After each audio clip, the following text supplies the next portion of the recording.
Bismillah.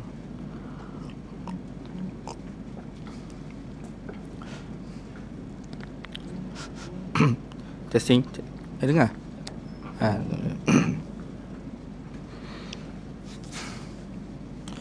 Assalamualaikum warahmatullahi wabarakatuh.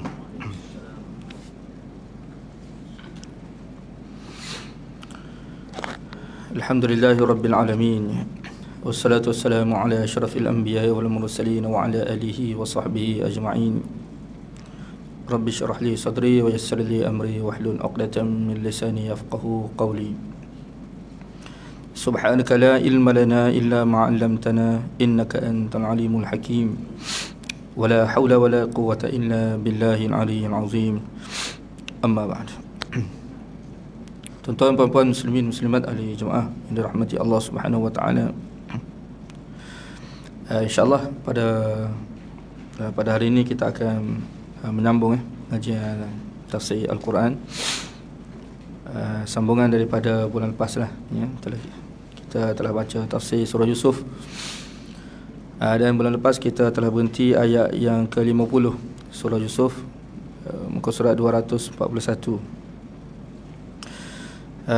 InsyaAllah kita akan sambunglah pada pagi ini ayat 51 ayat 51 surah Yusuf. Allah berfirman, a'udzubillahi minasyaitonir rajim. Qala ma khatbukunna idh rawattunna Yusuf 'an nafsihi qulna hasha lillahi ma 'alimna 'alayhi min su'. قالت امرأة العزيز الآن حصحص الحق أنا راودته عن نفسه وإنه لمن الصادقين ذلك ليعلم أني لم أخنه بالغيب وأن الله لا يهدي كيد الخائنين وما أبرئ نفسي إن النفس لأمارة بالسوء إلا ما رحم ربي إن ربي غفور رحيم.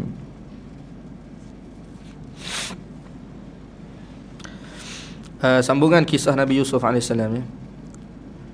Kita telah baca sebelum ni. Dalam ayat yang kita baca sebelum ni, Allah ceritakan kepada kita Nabi Yusuf AS apabila diminta atau diarahkan oleh raja ketika itu supaya Nabi Yusuf keluar daripada penjara. Dan kita mengetahui Nabi Yusuf tidak mahu keluar daripada penjara. Nabi Yusuf enggan untuk keluar daripada penjara. Bahkan Nabi Yusuf telah mengarahkan utusan raja yang telah menyampaikan arahan kepada baginda lah. Yusuf telah arahkan kepada pegawai ataupun utusan raja tersebut. Dia kata, irji' ila rabbik fas'alhuma balun niswatil lati qatta'na aydihun. Nabi Yusuf bagi tahu kepada pegawai raja, utusan raja, kamu kembali semula kepada raja kamu. Balik semula kepada raja.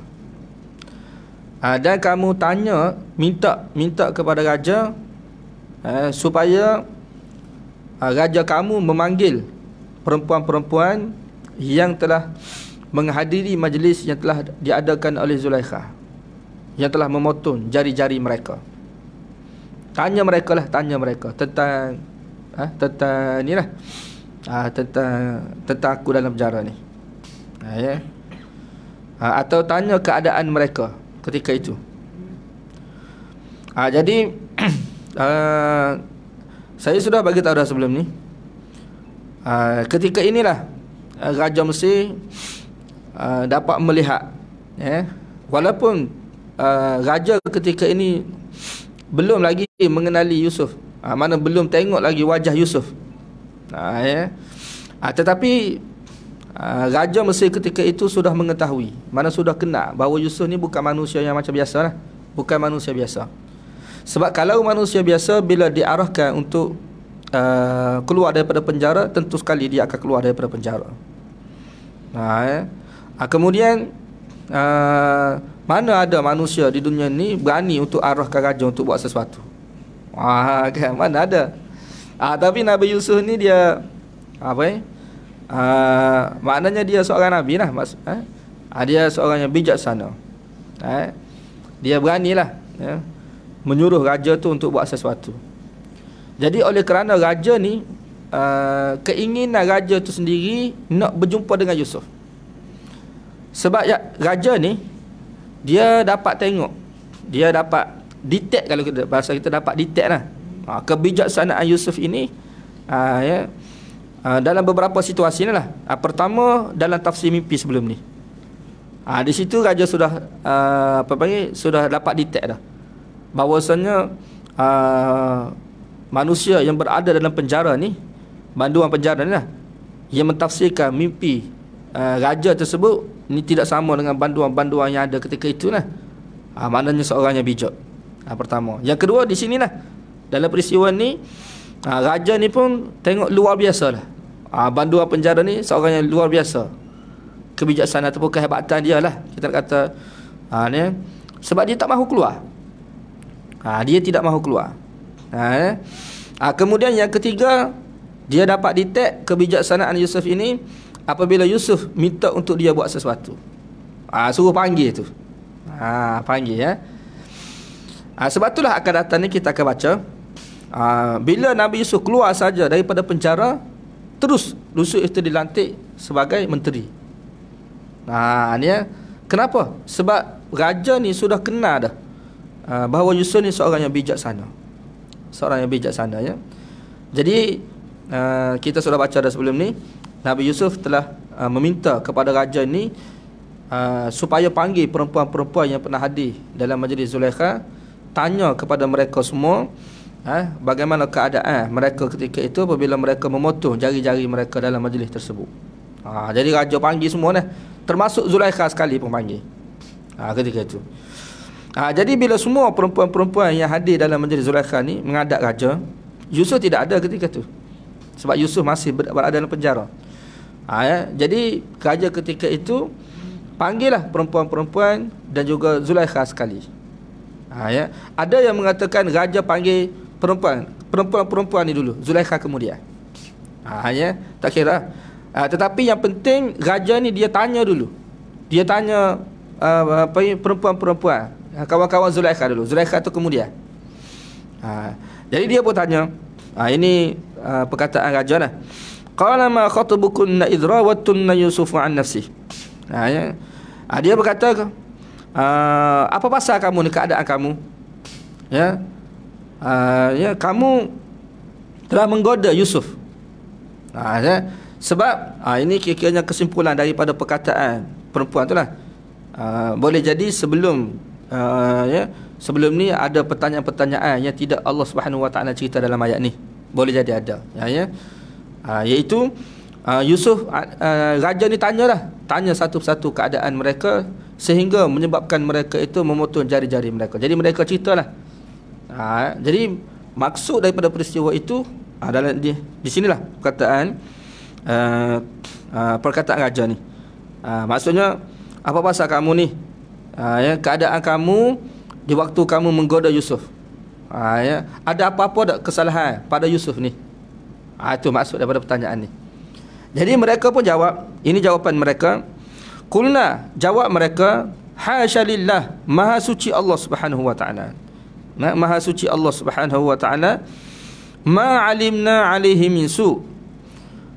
Kami tidak mengetahui pun, mana tidak mendapati pada Yusuf ini ada sebarang kejahatan.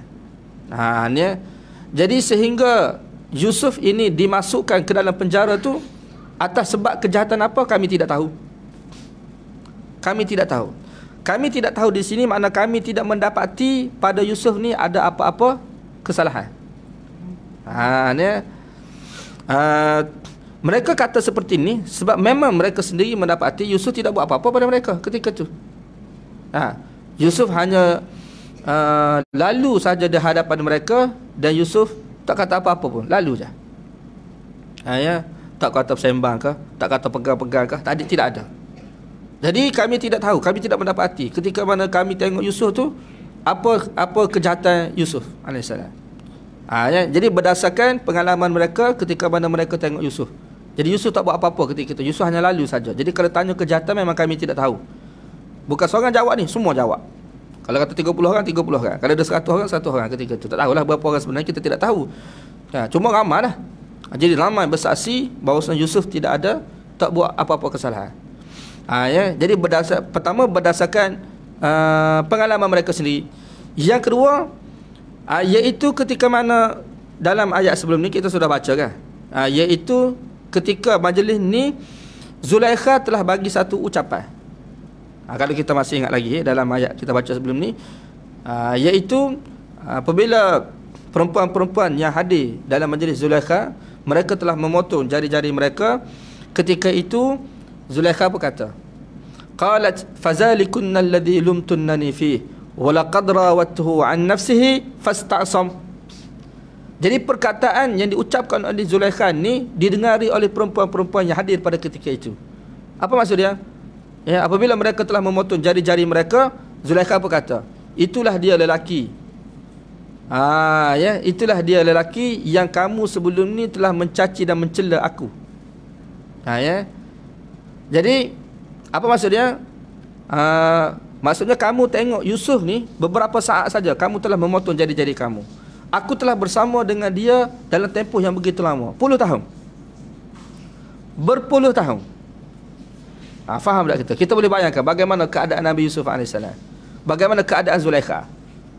Perempuan-perempuan yang tak pernah tengok Yusuf, ketika itu apabila mereka tengok Yusuf, mereka terus memotong jari-jari mereka. Zulaikha telah bersama dengan Yusuf berpuluh tahun. Maksudnya kalau kamu sendiri, apabila kamu tengok Yusuf itu, kamu sudah tenggelam untuk berzina dengan Yusuf. Kamu sudah tenggelam dalam nikmat. Apabila tengok wajah Yusuf yang begitu kacak ketika itu, kamu ingin memiliki Yusuf, kamu nak berzina dengan Yusuf.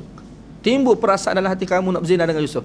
Aku telah bersama dengan dia setiap hari selama 40 tahun lebih. Tentu sekali dalam jiwa aku ni ada nafsu nak bersama dengan Yusuf AS. Ini keadaannya. Tetapi Zulaikha bagi tahu, walaqad rawattu an nafsi, demi sesungguhnya memang aku telah menggoda Yusuf.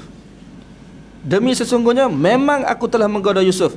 Fasta'sam, akan tetapi Yusuf betul-betul menolak godaan aku. Kalau kita perhati kita tengok balik ayat ni. Ayat sebelum ni ayat tu ayat 32. Cuba kita tengok ayat 32. Ini perkataan Zulaikha ni, ini saksi ataupun dalil Yusuf tidak bersalah. Zulaikha sendiri mengakui, walaqad rawatu an nafsi fasta'sam, demi sesungguhnya aku betul-betul telah menggoda Yusuf. Maknanya aku telah menggoda Yusuf dengan begitu kuat sekali. Fasta'sam, dan Yusuf dengan begitu kuat sekali menahan diri dia tak mahu berzina dengan aku. Jadi Zulaikha memiliki keinginan kuat nak berzina, Yusuf menahan diri dengan kuat sekali tak mahu berzina. Mana betul-betul dia tak mahu berzina. Aku betul-betul nak berzina dengan dia, dia betul-betul tak mahu berzina dengan aku. Itu maksud dia. Memang dia tidak salah ketika itu. Sebab ini perkataan Zulaikha sendiri. Dan perkataan ini didengari oleh perempuan-perempuan yang hadir pada ketika itu. Jadi Zulaikha tidak menceritakan kepada mereka apa yang Yusuf telah buat kepada dia. Bahkan Zulaikha bagi tahu Yusuf telah menahan dirinya untuk tidak berzina dengan aku. Ini perkataan. Jadi ini adalah saksi Yusuf tidak bersalah. Sebab tu mereka kata kami tidak tahu pun. Maksudnya bagaimana Yusuf tu boleh berada dalam penjara, atas kesalahan apa Yusuf berada dalam penjara? Kalau raja tanya kami tidak tahu. Jadi akhir sekali bila tanya tak tahu. Kan? Kena tanya tuan dia lah, iaitu Zulaikha sendiri. Lalu akhir sekali raja pun tanya Zulaikha ni apa pasal. Jadi soalan kepada Zulaikha tu kemudiannya. Kemudian. Jadi saksi itu makna perempuan-perempuan yang ramai ketika itu menyatakan mereka tidak mengetahui kesalahan Yusuf sebenar. Jadi akhir sekali tanya Zulaikha, apa pasal? Akhir sekali ketika itu memang tidak dapat dinafikan lagi. Zulaikha ketika itu tak dapat berbohong lah. Kenapa tidak dapat berbohong? Sebab saksi terlebih dahulu membuka mulut dia, memberi persaksian, iaitu Yusuf tidak bersalah. Jadi kalau Zulaikha nak reka cerita kemudiannya, tak ada faedah lah. Jadi Zulaikha berkata, qalatim mura'atul aziz, berkata isteri al-aziz, yakni Zulaikha. Ketika itu, apabila raja tanya kepada dia tentang Yusuf ini, akhir sekali dia mengaku. Mana dia mengaku dialah yang telah memenjarakan Yusuf. Ya, dengan cara zalim lah, dengan cara tidak melalui mahkamah. Dia guna sebagai kuasa dia lah, kuasa tu sebagai isteri menteri kah ketika itu, untuk memasukkan Yusuf dalam penjara, ataupun dia rasuah dengan mana-mana orang untuk masukkan Yusuf dalam penjara. Kalau melalui proses mahkamah, tentu sekali raja tahu. Ini tidak. Jadi perkataan Zulaikha, akhir sekali Zulaikha mengaku di hadapan raja. Ini pengakuan Zulaikha. Sebelum ni dia mengaku di hadapan perempuan-perempuan kawan-kawan dia. Sekarang ni dia mengaku di hadapan raja. Jadi perkataan Zulaikha, perkataan kawan-kawan Zulaikha, ini adalah saksi, atau kita panggil tabri'ah, maksudnya penyucian maruah, dia panggil penyucian maruah Nabi Yusuf AS.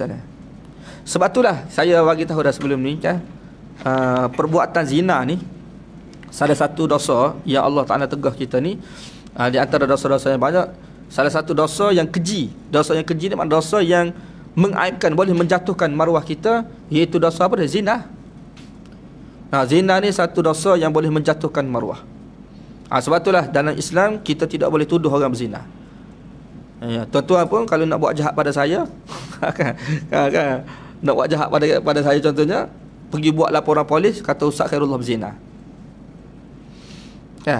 Walaupun tuduhan tu sudah apabila berlaku tuduhan, walaupun belum terbukti lagi bersalah ataupun tidak. Sebab terbukti bersalah ataupun tidak ni, apabila mahkamah putuskan, kita maklum kan, semua begitu. Mana-mana kesalahan tidak akan tidak akan disahkan kecuali mahkamah putuskan. Apabila mahkamah putus tidak bersalah, barulah tidak bersalah. Tapi zina ni, walaupun mahkamah tidak putus lagi sama ada bersalah atau tidak, tapi bila terkena tuduhan, habis. Maruah saya akan jatuh, merudung. Penceramah bebas, kan, berzina, berita keluar. Padahal laporan baru contohnya ada seseorang buat laporan kan, bagi tahu gini. Jadi di atas laporan tu polis pergi tangkap saya, reman saya contohnya. Ketika tu maruah saya sudah jatuh. Sebab tu dalam Islam kena ingat, tidak boleh tuduh orang berzina. Tidak boleh tuduh orang berzina. Salah satu daripada dosa besar adalah tuduh seseorang berzina. Kecuali tuduhan kita terhadap seorang berzina ni bersama kita 4 orang saksi. Kalau tidak ada 4 orang saksi, orang yang menuduh tu dikira salah dalam Islam. Sebab tu dalam Islam, seseorang yang tuduh seseorang itu berzina, kalau dia tidak kemukakan 4 orang saksi, dia kena sebab. Tuan-tuan tengok saya berzina, contohkan. Tengok berzina seorang je, betul-betul saya berzina contohnya, tuan-tuan nak kemukakan dalam mahkamah, kena ada 4 orang saksi. Kalau tidak ada 4 orang saksi, tuan-tuan kena sebab. Bukan kena sebab dari data tuduhan tersebut, disebab kerana tidak ada saksi. Kena kemukakan 4 orang saksi. Jadi kalau tidak ada 4 orang saksi, tak boleh tuduh. Ni pertama. Yang kedua, kita sendiri ni Allah Subhanahu Wa Ta'ala sebut dalam Quran. Kita sendiri ni Allah sebut dalam Quran, wala taqrabuz zina. Jangan kamu mendekati zina. Bukan jangan kamu berzina, tidak. Kalau berzina tu berat dah. Jangan kamu mendekati zina. Maksud jangan kamu buat sesuatu perkara yang secara zahirnya orang boleh tuduh kamu tu zina. Bahaya. Kan, contoh kalau saya duduk bersembang dengan seorang perempuan, kita dah sembang, mungkin kita duduk bincang ke apa semua kan. Tapi dalam bilik berdua-duaan ke, tidak berzina. Mungkin berbincangan. Tetapi orang lain tengok, dia boleh tuduh kita berzina. Kan, mana khianat, orang boleh khianat ke atas kita. Dia boleh kata macam-macam. Padahal kita buat. Sebab tu kalau nak ada nak kata-kata, jangan berdua-duaan. Dia mesti kena ada 2 orang, 3 orang perempuan ke, seorang lelaki, ataupun biar jangan ada lah. Sebab syaitan ni kan syaitan. Dia tidak berzina. Sebab zina ni kita faham, bila berlaku persetubuhan berkata zina kan. Ni dekat. Sebab apa? Boleh berlaku seperti ni. Ni boleh berlaku tuduhan zina, dan tuduhan zina ni boleh menjatuhkan maruah. Dan maruah kita ni bila tercemar, bila jatuh, nak bersihkan balik ini bukan satu perkara yang mudah. Ya. Sebab tu dalam Quran ni Allah Subhanahu Wa Taala cerita pada kita kan surah Yusuf ni. Ya, salah satu hikmahnya untuk membersihkan Nabi Yusuf lah. Ya, Allah Taala saja berkuasa untuk membersihkan manusia ni. Ya, maruah seseorang tu. Kalau tidak payah.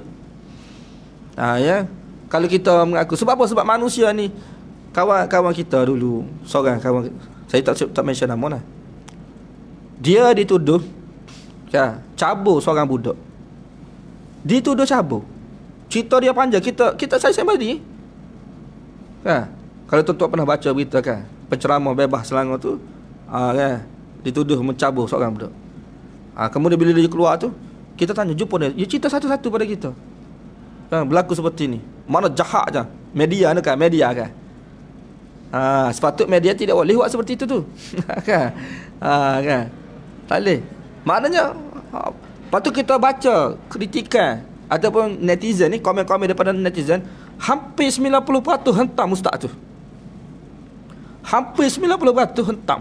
Dahsyat, kesian kita kata. Dia cerita ayah dia bila dituduh dia ni, dia kata ayah dia ahli masjid ni tak pergi masjid. Malu dia. Malu. Dahsyatnya, jahat manusia ni, menjatuhkan maruah. Jangan main-main tu kan.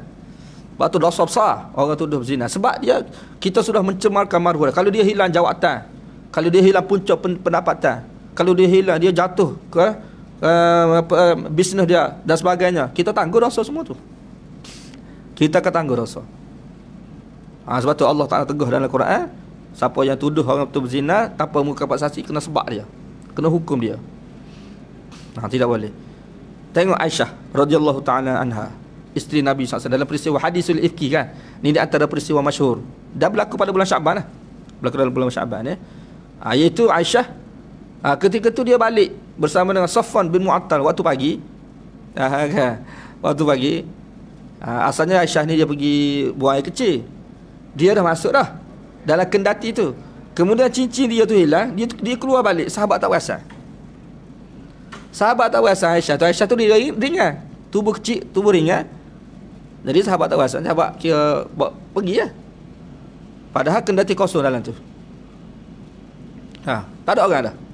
Bila Aisyah balik semula, tengok orang sahabat-sahabat lain sudah pergi dah. Akhir sekali Safwan bin Mu'attal belakang sekali, tengok Aisyah. Mana Aisyah ada berseorangan. Dia pun minta Aisyah naik unta dia lah. Dia bawa unta tu balik Madinah. Belum sempat sampai Madinah, puak-puak munafik ni tengok peristiwa seperti ini, dia telah sebarkan hadisul ifki, maknanya berita bohong. Mereka telah tuduh yang Aisyah berzina dengan Safwan. Berita ni sampai pada Nabi SAW. Nabi tidak tahu cerita. Nabi dengar peristiwa seperti ini, Nabi tak bercakap dengan Aisyah. Nabi bermasam muka, tak bercakap dengan Aisyah. Marahnya Nabi SAW, malunya Nabi SAW ketika itu. Aisyah pun pelik, kenapa Nabi Rasulullah tak mau bercakap dengan dia. Kan? Malu dia, perasaan dia, kecewa, sedih dan sebagainya. Jumpa dengan ayah dia Abu Bakar. Abu kata, tak apa, tunggulah.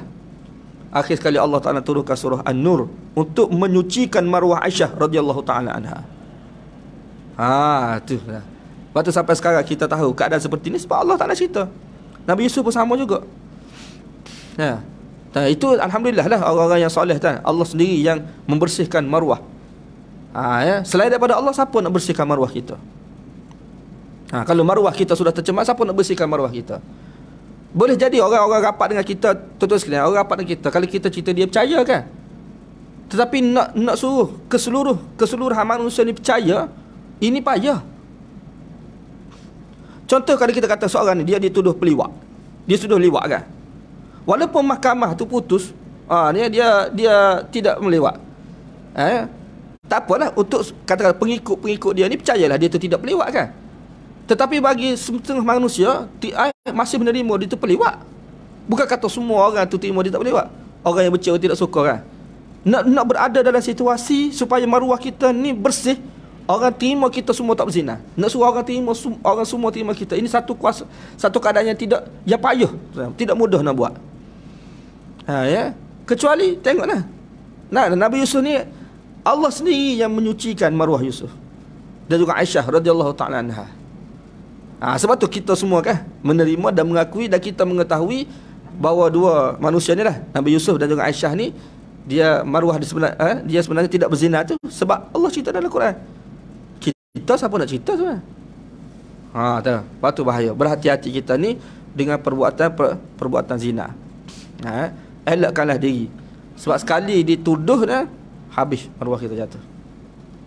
Jadi di sini Allah Subhanahu Wa Taala cerita Allah berkuasa. Walaupun kita kata dari sudut zahir itu, dari sudut adat akli kita memang susah, tetapi Allah Maha mengetahui. Kan? Allah Taala Maha mengetahui. Di sini ya Allah Taala zahirkan bagaimana Allah ni dia berkuasa nak membersihkan maruah Nabi Yusuf alaihissalam. Jadi Zulaikha apa kata ketika ini? Qalat imra'atul aziz, berkata Zulaikha isteri al-aziz, al-an, sekarang ni hasal haqqa, telah zahirlah kebenaran. Kebenaran sebenar. Ya. Sekarang ni, sebelum ni kan, sebelum peristiwa ni. Sebelum peristiwa ni kebenaran itu tersembunyi, tidak diketahui. Sebelum berlaku peristiwa ni, tidak tersembunyi itu makna tidak diketahui Yusuf itu kan sebenarnya tidak bersalah. Sebab secara umumnya manusia ni apabila seseorang itu berada dalam penjara, kira bersalah lah. Dan Zulaikha sebelum ni memang dia penjarakan Yusuf ni, dan dia cuba sembunyikan peristiwa seperti ni. Dan ini salah satu kejahatan yang dilakukan oleh Zulaikha. Dan dia tidak ingin diketahui keadaan seperti ini. Dia di sini pun tidak jangka peristiwa ini berlaku. Jadi Allah Subhanahu Wa Taala dia cerita kepada kita peristiwa seperti ini, nak suruh kita faham. Sebab manusia ni dalam berbuat jahat, dia ada satu perasaan. Perasaan apa? Kejahatan dia buat tu, dia sifat manusia yang berbuat jahat ni, dia buat jahat, dia tidak ingin kejahatan yang dia buat ni diketahui oleh manusia. Ini sifat mana-mana manusia pun, fitrah. Tak ada manusia ni bila dia buat jahat dia akan berkata, oh saya curi, tak ada. Atau saya rasuah ni, tuan-tuan nak tahu saya rasuah ni, saya yang curi duit negara. Tak ada dalam sejarah. Kan? Saya berzina, saya mencuri, saya merompak, tak ada. Kan? Sebab tu manusia dalam berbuat jahat, Allah Ta'ala cerita dalam Quran, kan, mereka adakan satu perancangan bagaimana kejahatan yang mereka nak buat itu dapat dilakukan hal keadaan manusia tidak tahu. Lepas tu manusia, contoh dia nak berzina, dia akan fikir, kita nak berjumpa mana? Cari hotel, dia kata. Pukul berapa? 12 malam. Orang lain sudah semua tidur. Tuan-tuan tengok yang berlaku kan, contoh berlaku pembunuhan, dia potong, dia kerak apa semua kan. Dia hapuskan bukti-bukti. Kenapa? Sebab tidak ingin perbuatan dia itu diketahui. Ini sifat mana manusia daripada dulu lagi. Lepas tu manusia bila dia buat jahat, dia akan sembunyikan. Supaya tidak diketahui. Jadi dalam keadaan seperti ini Allah bagi peringatan kepada manusia, wahai manusia, Allah Maha mengetahui. Allah Maha mengetahui. Kena ingat tu. Walaupun isteri tidak tahu, walaupun suami tidak tahu, walaupun anak tidak tahu, walaupun jiran-jiran, sahabat-sahabat semua tidak tahu, Nabi tidak tahu, semua tidak tahu. Kena ingat, tidak ada perkara yang Allah tidak tahu. Allah tahu semua. Kamu buat dalam keadaan gelap ke? Kamu buat dalam keadaan terang-terang, bagi Allah sama wa asirru qaulakum aw ijharu bih innahu alimun bi dzati sudur.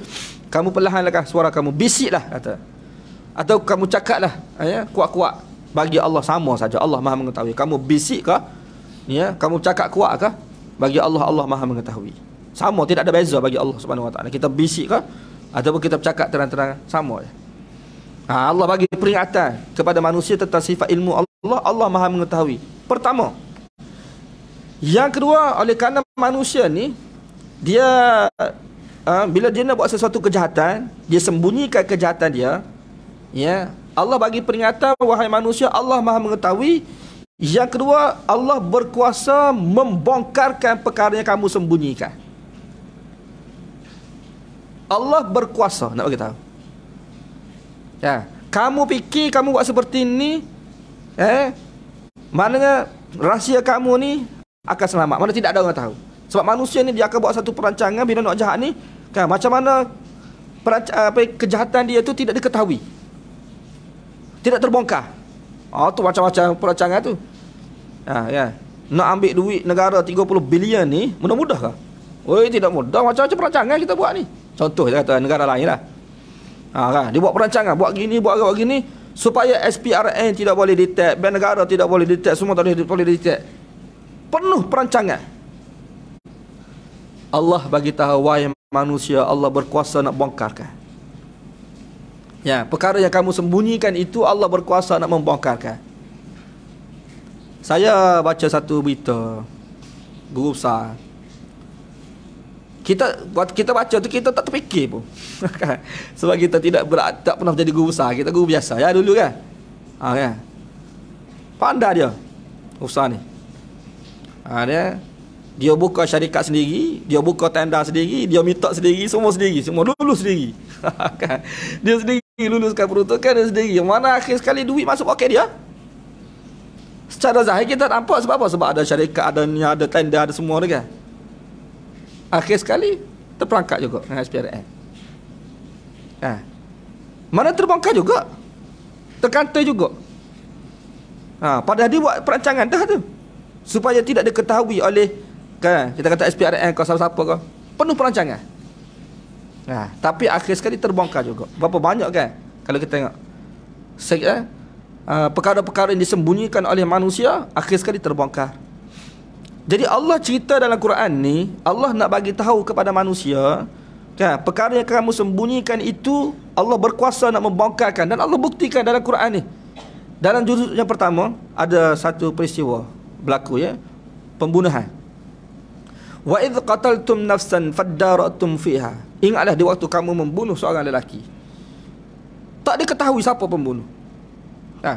Jadi pembunuhan sekarang ni kita tengok berapa banyak berlaku pembunuhan, kan.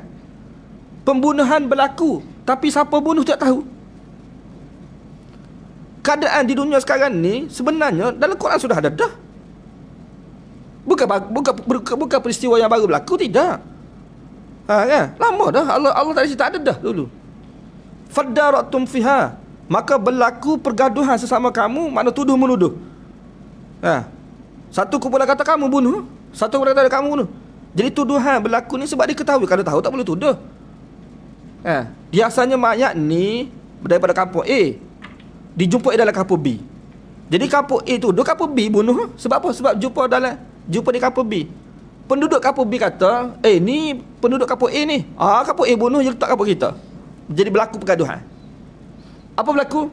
Allah Subhanahu Wa Taala hidupkan kembali mayat ni. Allah hidupkan kembali mayat ni. Dan dia berkata, hadza qatalani, inilah manusia bunuh aku. Selesai masalah. Maknanya Allah berkuasa. Wallahu mukhrijum ma kuntum taktumun. Allah berkuasa membongkarkan apa yang kamu sembunyikan.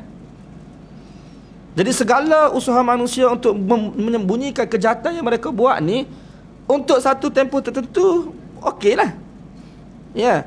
Tetapi kalau Allah kendaki, Allah boleh bongkarkan. Yang tidak terbongkar tu bukan Allah tidak berkuasa, kena faham. Kadang-kadang kita ni tak faham, kita kata ni Allah Taala tak berkuasa ni nak bongkar. Tak, bukan Allah tidak berkuasa, Allah tidak menghendaki ya. Kalau Allah menghendaki, Allah boleh bongkarkan segala kejahatan yang kita sembunyikan sebelum ni. Kan? Sehingga kita berkata, jahat rupanya, nampak baik. Nampak. Nampak baik, rupanya jahat. Sebab tu di antara salah satu nikmat Allah Ta'ala tu, yang Allah bagi pada kita ni, kalau kita renunglah, ya, kalau kita renung, kita fikir, salah satu nikmat Allah yang besar Allah Subhanahu Wa Ta'ala berikan kepada kita ni, Allah tutup aib kita.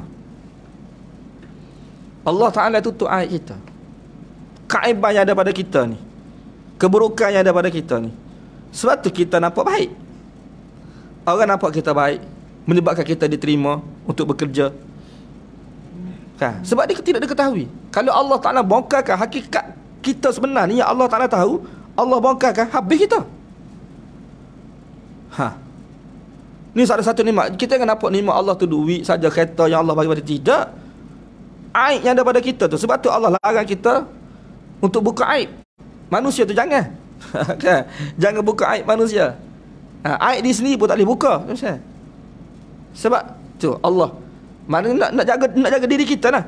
Tapi kalau Allah kendaki, Allah Ta'ala boleh bongkarkan. Wa bu'sira ma fil qubur wa husila ma fi sudur. Ya, Allah boleh bongkarkan tu, mayat dalam kubur tu hidup kembali. Yang apa dalam hati manusia ni, Allah boleh keluarkan balik dalam hati kita ni.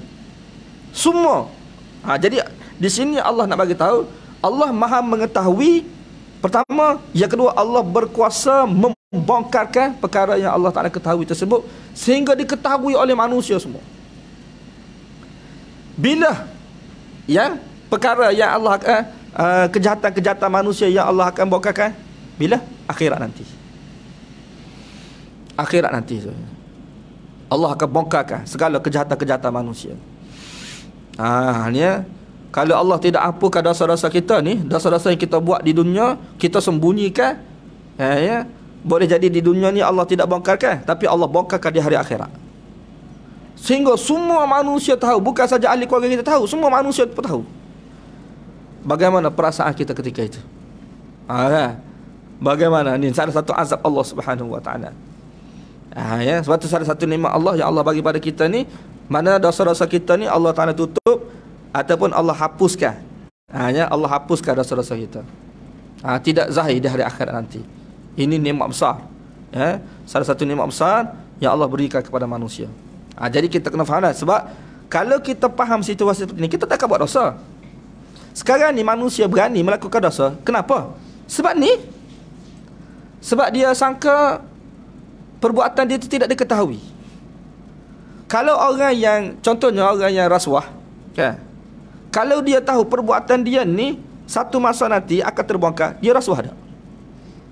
Dia cakap rasuah. Kenapa dia berani rasuah tu? Sebab dia yakin, kerana dia telah buat satu perancangan, rasuah yang dia buat ni tidak diketahui. Sebab tu dia berani buat. Macam orang berzina. Orang berzina, kenapa dia berzina? Sebab dia yakin ketika mana dia berzina tu, perbuatan dia tu tidak diketahui oleh manusia. Sebab tu dia berzina. Kalau dia tahu perbuatan ni menyebabkan dia dihukum, dia tidak akan buat. Allah Ta'ala sebut dalam Quran. Allah Subhanahu wa ta'ala sebut dalam Quran. Wa ma kuntum tastatiruna an yashhada 'alaikum sam'ukum wala absarukum walakin zanantum anna Allah la ya'lamu katsiran mimma ta'malun. Kamu dulu di dunia, ketika mana kamu berbuat jahat, ketika kamu berbuat jahat tu, bukanlah kamu itu merasakan bahawasanya perbuatan telinga kamu, pendengaran kamu, kulit kamu ketika itu menyaksikan kamu. Maksudnya Allah nak beritahu gini, waktu kita melakukan kejahatan di dunia ni, kita kena ingat tangan kita ni sudah bersaksi dah apa kita buat. Tangan kita, kaki kita, kulit kita ni bersaksi apa kita buat. Walaupun manusia tidak tengok, anggota tubuh kita sendiri menyaksikan apa yang kita buat. Allah sebut dalam Quran. Cuma anggota kita ni tidak boleh bercakap, tu saja. Tak boleh bercakap. Tangan kita tidak boleh bercakap, tangan kaki kita tak boleh bercakap. Tapi mereka semua ni menyaksikan. Kalau kita curi, kalau kita berzina, kalau kita buat dosa tu, kita bohong, mereka semua ni menyaksikan apa yang kita buat. Kalau kita yakin, kalau kita rasa di waktu kita nak buat dosa ni, tangan kita menyaksikan perbuatan kita, kulit kita menyaksikan perbuatan kita, kita buat tak? Kita takkan buat. Kita takkan buat. Tapi kenapa kita buat? Sebab kita tak rasa pun, betul tak? Kita tak rasa pun ada orang menyaksikan kita. Sekarang ni, kalau contohnya, kalau ada CCTV dalam surau ni, ada CCTV, kita tengok CCTV tak ada, agak-agak kita berani tak mencuri? Tak tak berani kan? Kita nak curi sebab apa? Ada jelas CCTV, curi apanya? Ataupun nak berzina sebab ada CCTV. Ya, tapi bila kita cek tidak ada, mana tidak ada sesuatu yang menyaksikan kita, baru kita boleh berzina, baru boleh mencuri. Jadi Allah bagi tahu sebenarnya ni anggota tubuh kita ni menyaksikan dah. Cuma mereka tidak boleh cakap. Bila mereka akan cakap di hari akhirat. Allah Subhanahu wa taala sebut dalam Quran, al-yawma nakhtimu ala afwahihim wa tukallimuna aydihim wa tashhadu arjuluhum bima kanu yaksibun. Pada hari ini kami kunci mulut mereka. Sebab di dunia terdahulu manusia bila dia buat jahat, dia kata saya tak buat. Mulut kata, tangan curi, kaki membantulah, kita kata nak menyampaikan hajat dia tu, kaki bergerak kan, tangan mencuri, tangan rasuah, tangan gini-gini. Dia buat. Mulut dia kata saya tak buat. Demi Allah saya tak buat. Manusia boleh bersumpah di dunia ni kan? Demi Allah saya tak buat. Padahal dia buat sungguh. Boleh berlaku seperti itu. Padahal tangan dia lah mencuri, padahal tangan dia lah yang tanda tangan. Tapi mulut manusia kata saya tak buat. Nampak di dunia kan? Bila sampai di hari akhirat nanti, Allah kunci mulut mereka. Tak boleh bercakap manusia. Al-yawma nakhtimu ala afwahihim. Hari ini kami kunci mulut mereka. Lalu mulut mereka tak boleh bercakap. Wa tukallimuna aydihim, dan akan bercakap dengan kami ketika ini tangan mereka. Wa tashhadu arjuluhum, dan kaki mereka akan menjadi saksi pada kami. Ulama tafsir kata tangan akan kata wahai Allah saya curi. Saksi kaki kata wahai Allah saya bersaksi. Kan? Ni keadaan yang akan berlaku di hari akhirat nanti. Kalau manusia tahu perkara seperti ini, contoh sekarang, kalau kita tahu perbuatan dosa kita ini akan dibongkarkan oleh Allah, akan diketahui, agak kita buat tak? Kita takkan buat.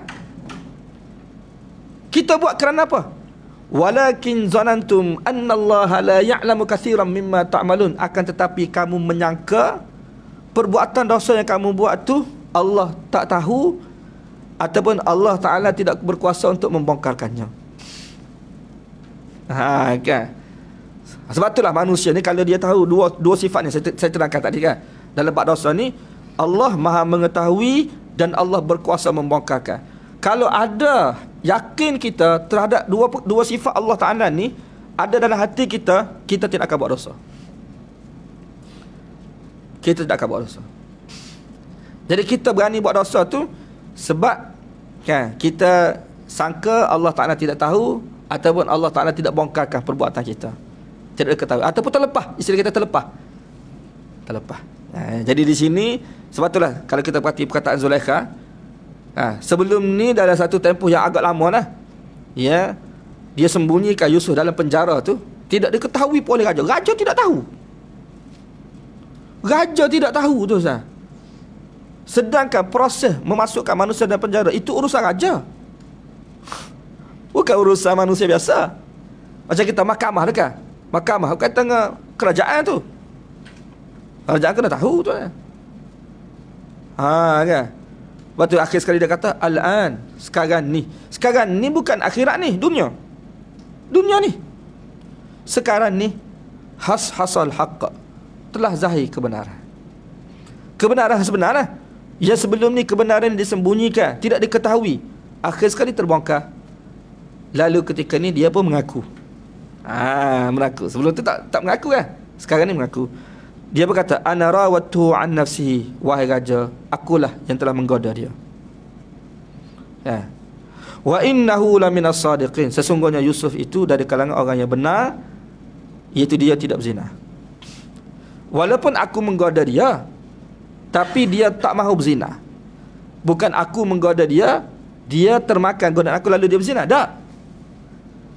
Jadi Yusuf tidak bersalah. Jadi ini dalil nak bagi tahu tidak bersalah pun masuk penjara juga. Ya.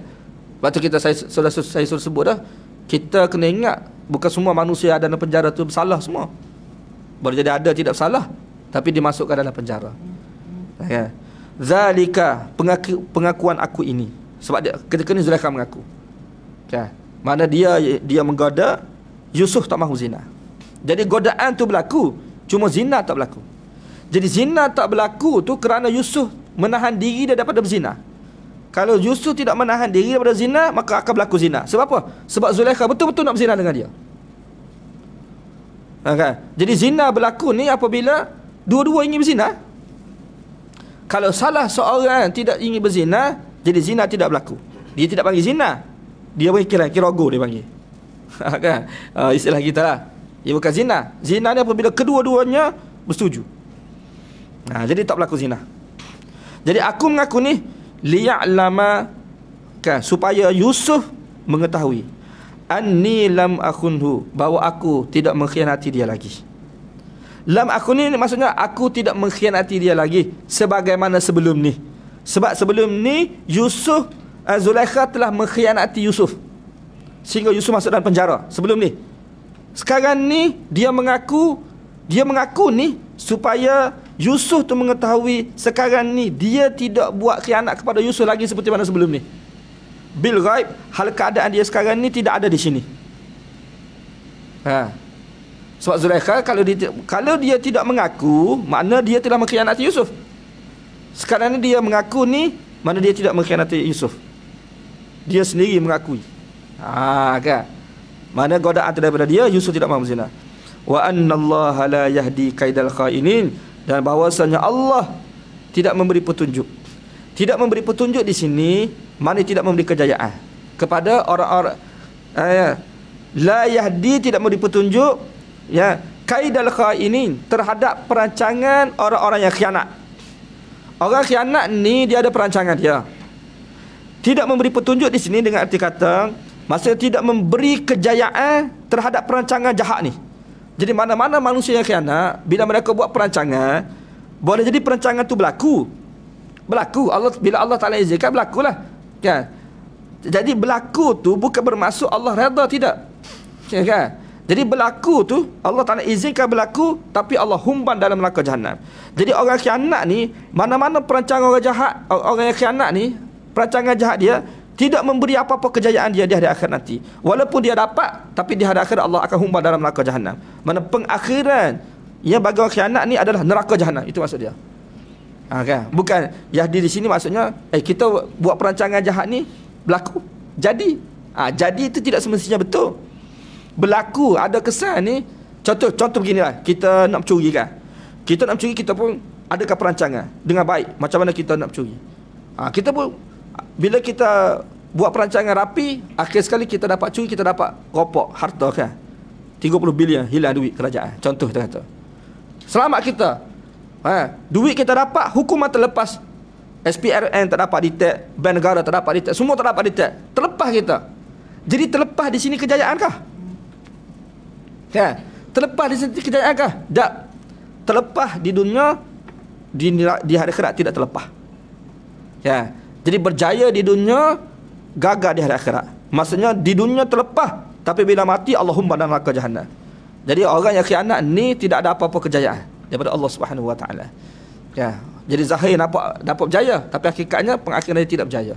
Mudah-mudahan Allah pelihara kita daripada menjadi manusia yang khianat dia lah. Khianat terhadap segala-galanya. Tak apalah, kita berhenti di sini untuk hari ini, ayat 52 ya, surah Yusuf. Dan kita akan sambunglah dalam kuliah akan datang insya-Allah. Sekian saja untuk hari ini. Apa yang baik daripada Allah Subhanahu Wa Taala, segala kelemahan dan kekurangan daripada diri saya sendiri minta ampun kepada Allah, minta maaf dari itu. Kita berjumpa lagi insya-Allah. Wabillahi taufiq wal hidayah. Assalamualaikum warahmatullahi wabarakatuh. Alhamdulillahirabbil alamin wassalatu wassalamu ala asyrafil anbiya'i wal mursalin wa ala alihi washabbihi ajmain. Allahumma faqihna fid din wa 'allimna at-ta'wil wa hdina ila sawa'is sabil. Rabbana atina fid dunya hasanah wa fil akhirati hasanah wa qina adzabannar. Alhamdulillahirabbil alamin.